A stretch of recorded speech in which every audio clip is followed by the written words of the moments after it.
Israeli-based company called FAUX that generates the computerized records and billing data for nearly every phone call made in America. As Carl Cameron reported, U.S. investigators digging into the 9/11 terrorist attacks fear that suspects may have been tipped off to what they were doing by information leaking out of FAUX. In tonight's report, we learned that the concern about phone security extends to another company founded in Israel that provides the technology that the U.S. government uses for electronic eavesdropping.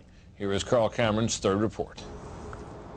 The company is Comverse Infosys, a subsidiary of an Israeli-run private telecommunications firm with offices throughout the U.S.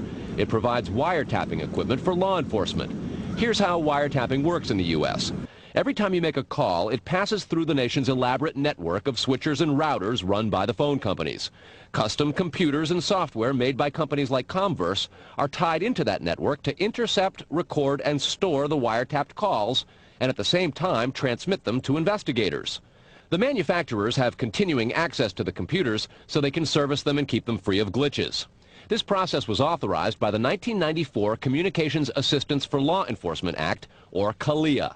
Senior government officials have now told Fox News that while CALEA made wiretapping easier, it has led to a system that is seriously vulnerable to compromise and may have undermined the whole wiretapping system.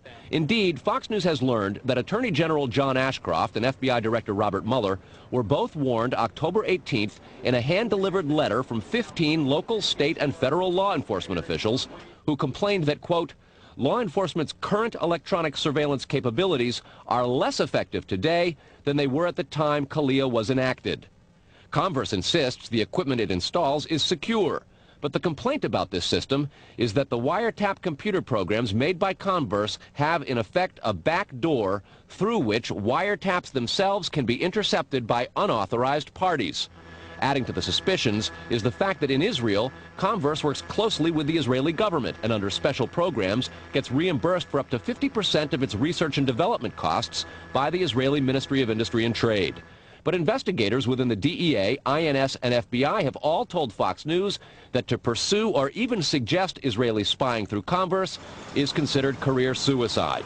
And sources say that while various FBI inquiries into Comverse have been conducted over the years, they've been halted before the actual equipment has ever been thoroughly tested for leaks. A 1999 FCC document indicates several government agencies expressed deep concerns that too many unauthorized, non-law enforcement personnel can access the wiretap system. And the FBI's own nondescript office in Chantilly, Virginia, that actually oversees the CALEA wiretapping program, is among the most agitated about the threat. But there is a bitter turf war internally at FBI. It is the FBI's office in Quantico, Virginia that has jurisdiction over awarding contracts and buying intercept equipment. And for years they've thrown much of the business to Comverse. A handful of former U.S. law enforcement officials involved in awarding Comverse government contracts over the years now work for the company. Numerous sources say some of those individuals were asked to leave government service under what knowledgeable sources call troublesome circumstances that remain under administrative review within the Justice Department. And what troubles investigators most, particularly in New York in the counterterrorism investigation of the World Trade Center attack, is that on a number of cases, suspects that they had sought to wiretap and surveil immediately changed their telecommunications processes. They started acting much differently as soon as those supposedly secret wiretaps went into place. Brett? Carl, is there any reason to suspect in this instance that the Israeli government is involved? No, there's not, but there are growing instincts and an awful lot of law enforcement officials in a variety of agencies who suspect that and have begun compiling evidence and a highly classified investigation into precisely that possibility. Brett? All right, Carl, thanks very much.